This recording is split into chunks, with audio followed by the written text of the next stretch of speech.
Meie programm läheb edasi. Meie järgmine külaline esineja on Ardi Kadanik, kes räägib meile meeste võrdsusest isana. Kas tõesti on see vaid tühine seaduse säte?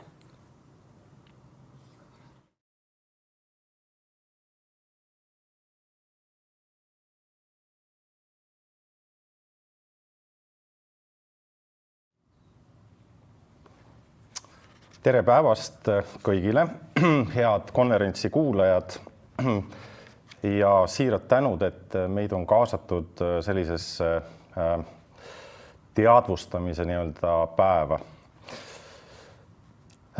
Armsad kuulajad, lugupeetud lapsevanemad, head emad ja isad.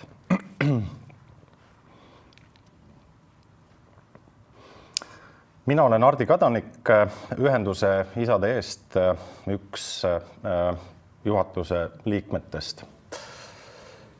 Kõigi meie tutvusringkonnas on lahku läinud peresi. See mõjutab eelkõige kõiki, eelkõige lapsi. Viimastel aastatel on eriti palju süüdistusi just isade aadressil. Aga kõik süüdistused ükskõik kumma vanema aadressil traumeerivad eelkõige last, seda kõige nõrgemat, keda me vanematena peaksime kaitsma ja pakkuma õnneliku lapsepõlve. Ühendus Isade Eest on loodud juba tegelikult 2006. aastal. Tema tegevus lõpetati 2015. aastal põhjusel, et tollased MTÜ asutajad ei võetud kuulda. Aga juba siis oli tegelikult probleemistik sama. 4-kuulise vahega asutati tegelikult MTÜ uuesti ehk siis 2016. aastal. Ja täna on MTÜ esmaasutamisest tegelikult möödunud 15 aastat. Ja loomulikult ka eelmised MTÜ eestvedajad tegid väga tublit tööd. Toon siinkohal mõne näite. 2009. aasta novembris isadepäeva eelneval päeval korraldus ühendus Isade Eest oma esimese konverentsi arutelu Lapsed kokku isaga, mille eesmärk oli teadvustada probleemi olemasolu ühiskonnas ja proovida leida uusi lahendusi olukorra paremaks muutmiseks. Arutelus osalesid muuhulgas sotsiaalminister, Riigikogu liikmed, kohtunikud, juristid, isad, emad ja paljud teisid. Plaanis on algatada töörühm, mille arutelul ilmnenud kitsaskohtade lahendamiseks. Ka mõned viited, mida siis sellest ajast ka kirjutatud on. Miks meist tõrjutakse lapsed? Isade huvide eest seisja soovib muuta ühiskonna mudelit. Paljud isad sooviksid oma lapsi rohkem näha. Isatunne läbi panga ülekande. Vanemat ei tohi takistada lapsega suhelda. Tuhanded lapsed kasvavad ilma isata. Naised ei luba lastel isaga kohtuda kättemaksu himus. Need on mõningad näited juba tolleaegsetest probleemidest. Ja nagu ma juba ütlesin, mina olen Ardi Kadanik, olen ühendusega siis liitunud 2019. aastal. Ühenduse eesmärk on esindada oma lapsi armastavaid isasi, kes soovivad oma lastes elus vahetult osaleda, aga paraku ei ole paljudel meie MTÜ liikmetel seda võimalust kas üldse mitte või väga vähesel määral erinevatel põhjustel võimaldatud või otsitud põhjustel.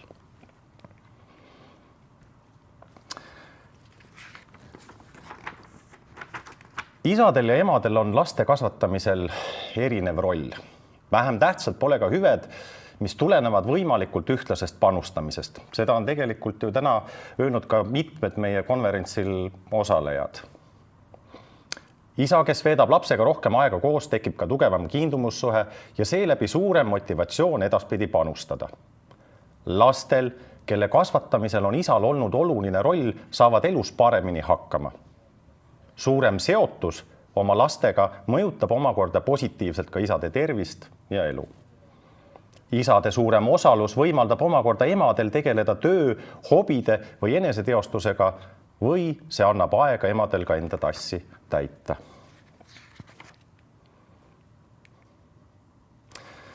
Me oleme toonud mõned, et seletada ja kirjeldada teile nagu olukorra sellist olemust mõned näited ka nii-öelda ajaloost, ehk siis mis siis on keegi kuskil öelnud varasemalt. Et mõned uuringud ja seisukohad. Vanema hooldusõiguse määramise uuring, mis on siis tehtud Tartu Ülikooli ja Rakke poolt 2013, on siis tegelikult märgitud järgmist. Nagu eelpool toodud, pöörduvad isad kohtu poole eelkõige suhtluskorra kindlaks määramiseks. Suhtluskorra kindlaks määramise avalduste hulk näitab, et probleemiks on, et emad, kelle juures laps elab, ei võimalda lastega suhelda. Samast uuringust võib tegelikult välja lugeda selle, et isad muretsevad rohkem reaalse koos veedetava aja pärast, mida nad saavad lastega koos veeta, ja emad rohkem enda õiguste pärast. Ühise hooldusõiguse lõpetamise ja hooldusõiguse üleandmise uuring, mille on siis kohtupraktika analüüsi teinud Maarja Lillsaar 2013, on tegelikult toonud välja väga huvitava sellise asjaolu. Ta on näinud, et Euroopa Inimõiguste Kohus on lapse huvina näinud peamiselt kahes asjas, et tema perekondlikud sidemed säiliksid, välja arvatud juhul, kui need on ebasoovitavad, ja et ta saaks areneda sobivas kasvukeskkonnas. Perekondlike sidemal ma arvan, et kõik mõistate seda, et kui üks vanem lõikab ära lapse teisest vanemast, siis tegelikult lõigatakse ära ka tema tugivõrgustik teise vanema poolt. Ehk ta jääb poolest oma vanemate kontaktidest ilma. Samamoodi me jätkame teisel slaidil, kus me siis oleme välja toonud ka sellise Ameerika psühholoogi arvamuse selliselt või koostatud uuringu põhjal arvamuse, kus tegelikult kirjeldatakse seda, et olukorras, kus teine vanem pole vägivaldne, on vastustustundetu või muul moel ebaadekvaatne ja on lapsega eelnevalt kiindunud seotud, on lapse huvides veeta aega mõlema vanemaga. Kui just mitte 50%, siis vastavalt võimalustele ei tohiks see teise vanemaga veeta vähem kui 35. Mida võrdsem on ajajaotus, seda parem on see lapse psühholoogilisele arengule. Ja sealt edasi jõuame tegelikult juba sujuvalt tänasesse päeva, ehk siis peaaegu, ehk siis 2009. aastast, 13. 20. Ja nüüd jõuame siirad tänud meie võrdõigusvolinik, kes sa täna hommikul ka samal teemal sõna võtsid. Oled toonud väga selgelt välja, et omavalitsused ei tohi oma seisukohtadest tugineda piiravatele stereotüüpidele. Omavalitsused hindavad lapse suhet emaga loomulikuks ja olemuslikult stabiilsust kätkevaks. Seevastu, kui suhtlus isaga on midagi loomult võõrast, ebastabiilset, millega tuleb last vähehaaval harjutada. Need on need juhtumid, millega me oma ühenduses ka kokku puutume päris tihti. Praegune korraldus soosib küll ema ja lapse suhte süvenemist, ent samal ajal ka isa ja lapse suhte võõrandumisprotsessi. Status quo põlistamine toimub isa kahjuks. Volinik pole ka kohanud laste kasvatusalases kirjanduses ega sünnitusmaades läbi viivatel nõustamistel soovitusi emadele, et lapsega sideme loomine algab mõnetunnisest kohtumisest ning alles pikapeale võiks laps emaga terve päeva koos olla. Argument tugineb seega eeldusel, et lapsevanema sugu määrab erinevalt lapse ja vanema vahelise suhte kujunemise. Viide sellisele väite tõenduspõhisusele puudub. Ka täna hommikul kuulates lugupeetud Liisa Pakosta esinemist, pani ta südamele kohalikele omavalitsustele, et teil on selles asjas väga suur roll kaasa rääkida. Kohalik omavalitsus peab ilmutama aktiivsust sellise ebavõrdsuse lõpetamisel.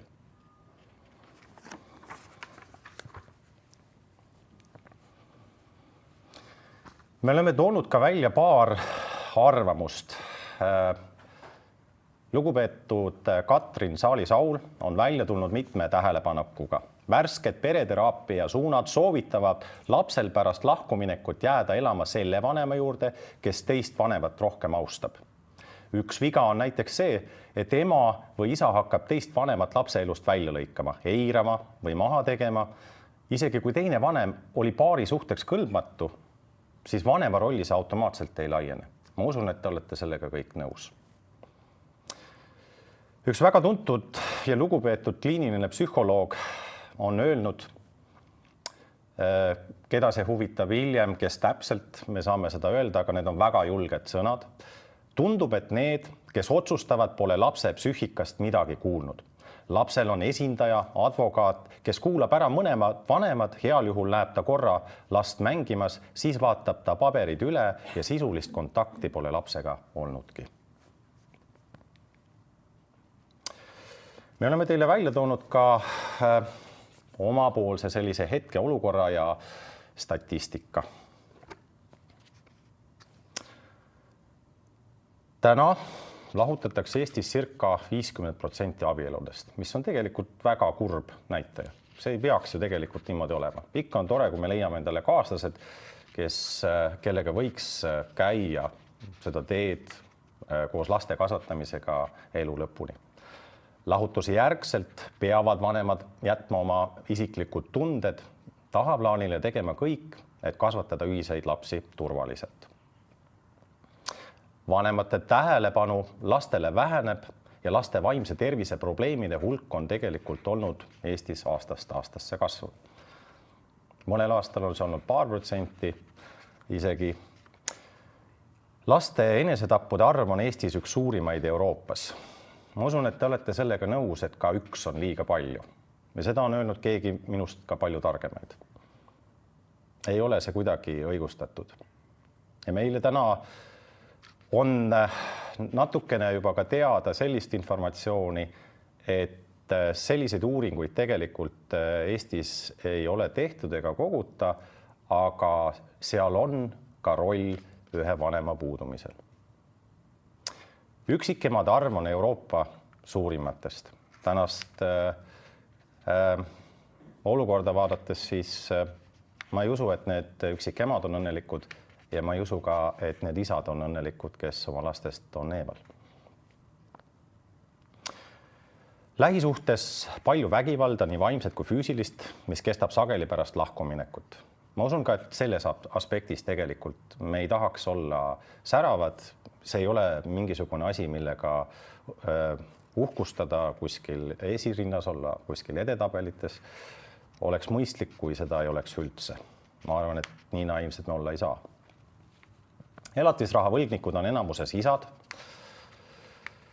mis on loomulikult väga kurb. Need asjad ei peaks sugugi niimoodi olema, aga ma võin kinnitada teile seda, et paljud, kes selles nimekirjas on sinna jõudnud väga ebameeldivatel põhjustel. Umbes 4000 suhtlushooldus ja elatise vaidlus aastas, milles circa 1000 on suhtlushooldusõiguse ja 3000 elatise vaidlust. Need vaidlused võiksid tegelikult olla kõik olemata ja kui arvestades täna, kui pikad on vaidlused kohtus, siis need laastavad igal juhul ka mõlemat vanemat ja loomulikult kõige rohkem lapsi. Me oleme siia ka välja toonud mõned sellised asjad meie tähelepanekud nii-öelda laste siis huvidest. See on selline mõiste, mida me tegelikult kuuleme tihti, väga tihti.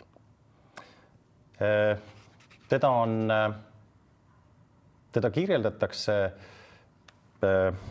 palju seadusandlikes dokumentides, kohtutes, kui seda jõutakse, lastekaitse kirjeldab seda ja nii edasi ja nii edasi. Lapse huvideks on loetud ka olukorda, kus lapsed on 2 aasta jooksul kolinud 3 korral, käinud 3 erinevas koolis, peaasi, et elavad emaga.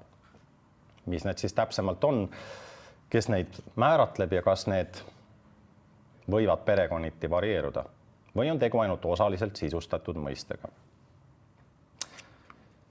Ka on olnud kohtuniku siseveendumus, et lastega pidev kolimine ei ole probleem niikaua, kui ema ei ela lastega tänaval. Püsiv elukoht ei tähenda asukohta, vaid seda, et lapsed on püsivalt emaga. Kui isa on vägivaldne, siis emal on samas situatsioonis lihtsalt lühike süütenöör. Andes lapsele tutaka või 2 ei ole see veel aluseks, et ühine hooldusõigus lõpetada. Kujutage nüüd ette seda isa siis neid tutakaid andmas. Ma arvan, et öö arestimajas oleks isale tavaline. Tüüpiline või liigsage lastekaitse iseloomustus sisaldab vaid hinnangut, et ema on parem, kuid ei kirjelda täpselt olukorda ja esitatud hinnang võib rikkuda koosluse, mis on toimunud ja pole lapsi tegelikult kahjustanud.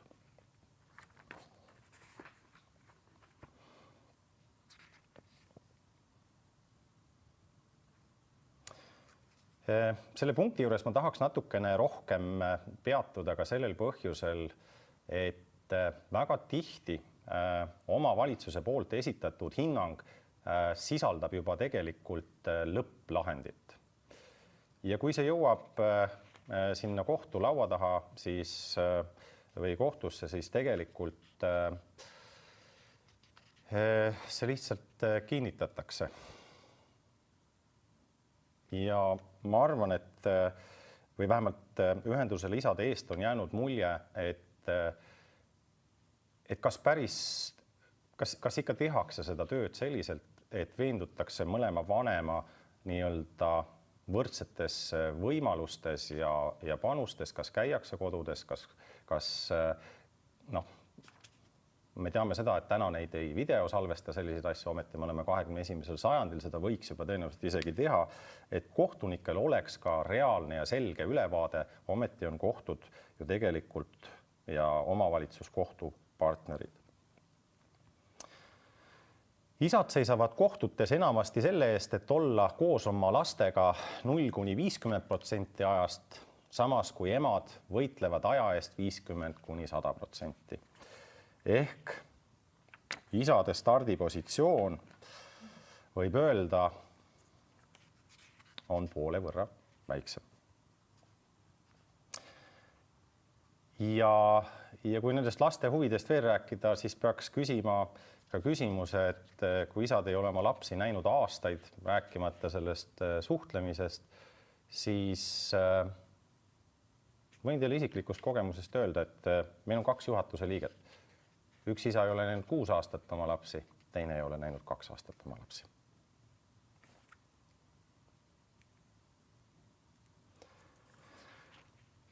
Siin on mõned näited MTÜ poole pöördunud isadele, mida siis on öeldud. Tee endale uued lapsed. Kas te kujutaksite ette ema, kellele öeldakse need samad sõnad? Tee endale uued lapsed. Me jagasime lapsed ju võrdselt, üks vanem sai 1, teine sai teise. Ma arvan, iga sellise lause taga oleks mõistlik võtta selline mõttekoht. Lapse huve polegi võimalik määrata. Me ei tee enne midagi, kui tuleb vastav kohtumäärus. Ma ei lõpeta enne, kui sa oled materiaalselt laostatud. Ja see viimane on jäetud sihilikult vahega, sinna mahub palju asju, mahub ka peale seda viimast, see on saadetud sõnumina ühendusele Isade Eest. Lihtsalt polnud inimest, kes oleks tema eest seisnud. Lõpuks juhtus see, mis juhtus. Siiras austus, seda isa meie hulgas enam ei ole.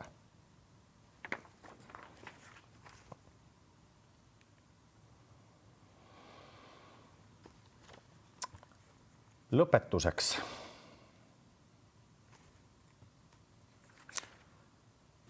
Palju on näiteid sellest, kuidas isad jäävad laste elust kõrvale. Ometi vajavad enda aega ka emad. Nutiseade ei aga asenda lapsehoidja, nutiseade ei asenda lapsehoidjat, et teda armastavat isa. Meie isadena tahame, et me saame oma laste elus osaleda. Isadel on laste suhtes täpselt samasugused tunded nagu emadelgi.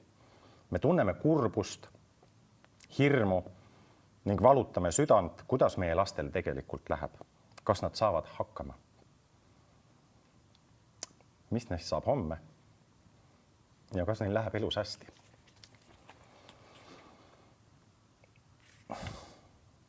Mis saab olla veel paremat, kui näha oma last rõõmsana, õnnelikuna, seda kas või koos hommikul putru keetes või kallistades. See on ühine koos tegutsemise aeg, mida lapsed vajavad, ei unusta. Nad võtavad need head mälestused, koos tegemised oma ellu kaasa. See aitab kasvatada vaimselt terved, ühiskonnas hakkama saavad ja vast ka pereväärtuseid paremaid hindavaid isiksusi.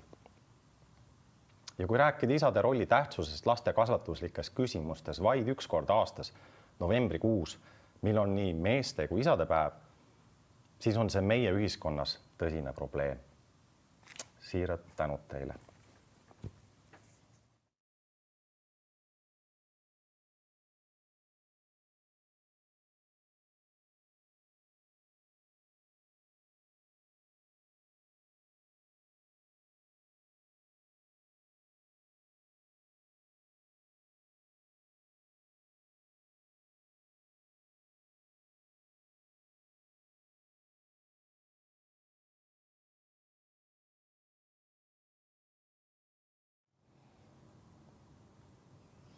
Aitäh, Hardi, väga liigutava ettekande eest. Nagu sa mainisid, on sul selle teemaga ka endal kogemus. Sul on mitmeid lapsi, 5 last ja 2 neist pole sa ammu näinud. Mis on selle aja jooksul tegemata jäänud sul isana nendega? Oled sa mõelnud sellele? Ma olen seda vahest ette kujutanud jah, selles mõttes, et need on kõik need koos tegemise asjad selles mõttes, et kas sa teed nendega koos süüa, käid sa nendega matkal. Need on tegelikult, need on kõik sellised tavalised, lihtsad asjad. Mida ma veel võib-olla saan öelda sellisel puhul, et ega ükski kohtumäärus ei taga lapsele tema ärakuulamist, tema kohalolu, temaga tegelemist. Need on tegelikult need reaalsed väikesed asjad, mida tegelikult vajavad mõlemad vanemad lapsed täpselt samamoodi selles mõttes, et need on nii ehedad, väikesed, sellised toredad asjad. Ma arvan, et seda on isegi nagu võimatu sõnadesse panna, mida see nagu tegelikult annab selles mõttes, et vanemad on erinevad, kõik tunnevad erinevaid tundeid selles mõttes, et mõnedele see läheb rohkem korda, mõnele võib-olla ei lähe üldse korda, et minule läheb väga korda, kuidas minu lastel läheb. Aga miks siis emad lõikavad isasid oma laste elust välja? Mul on raske seda öelda. Mul ei ole olnud selliseid tundeid, et kui ma nagu üritaks rolli ära vahetada selles mõttes, et ma tahaksin enda lastele midagi sellist teha. Et mul ei ole enda peres sellist, kus ma tulen sellist kogemust, et minu vanemad küll lahutasid, kui niimoodi isiklikuks minna. Ma olin juba täiskasvanu selles mõttes, küll aga ma olen näinud väga toredat vanemate vahelist sellist kooselu. Et ma arvan, et ma õpin terve elu seda veel siit edasi, et ega siis see on ju, meil on tänapäeva nagu reaalsus, kus ühe partneriga ei elata elu lõpuni, kuigi minu unistus kodust välja tulla, see oli ikkagi selline selles mõttes, et elu on läinud täpselt nii, nagu on läinud, aga samas lapsed ei peaks kannatama. Siin on publikust tulnud küsimus, et kas lastest võõrandatud isadel on koht, kuhu pöörduda abi saamiseks? Sellel on aus vastus. Sellist kohta tegelikult täna ei ole selles mõttes, et ega ühendus isade eest on saanud ka sellise võib-olla nüüd ma ei saa öelda tuule tiibadesse, aga meid on hakatud rohkem kuulma või sel põhjusel, et me oleme teinud ise ka rohkem suu lahti ja selle eest, et me oleme teinud suu lahti, oleme saanud ka palju karistada. Et need asjad ei peaks tegelikult niimoodi olema. Loomulikult meie poole pöördudes selles mõttes me üritame kõiki aidata nii palju, kui me oskame. Aga jah, see olukord on kurb. Te ütlesite ennist, et MTÜ poole pöörduvad ka emad. Mis asjust nemad pöörduvad? Kas nende probleemid on sarnased nagu isade omad? Sellel on väga selline omapärane nii-öelda pöörduvad reeglina need emad, kelle uus elukaaslane on isa varasemast suhtest ja näeb elutervena seda probleemi, mis tema uuel partneril on eelnevast elust kaasa. Ehk siis paljud isad ei tegele selle probleemiga selles mõttes, et kui tegelevad, siis löövad mingil hetkel käega, väsivad ära. Aga naised on aktiivsemad, naised emad on aktiivsemad, võtavad selle teema üles ja üritavad ka oma kaaslast aidata. Kuidas need isad, kes on siis oma lastest ilma jäänud, kuidas nad sellega emotsionaalselt hakkama saavad? Need lood on tõenäoliselt erinevad. Mina ei saanudki. Et minu jaoks läks see asi nagu ikka väga kaugele selles mõttes, et ma julgen tegelikult täna ikkagi tunnistada seda, et tänu enda tänasele kaaslasele ma tõenäoliselt sinna jõudsin. Aga ei ole meeldiv ärgata öösel nuttes sellepärast, et sa oma laps ei ole näinud või see, mis nendega on tegelikult tehtud. Et see laastab vaimselt ikkagi nagu koledal kombel.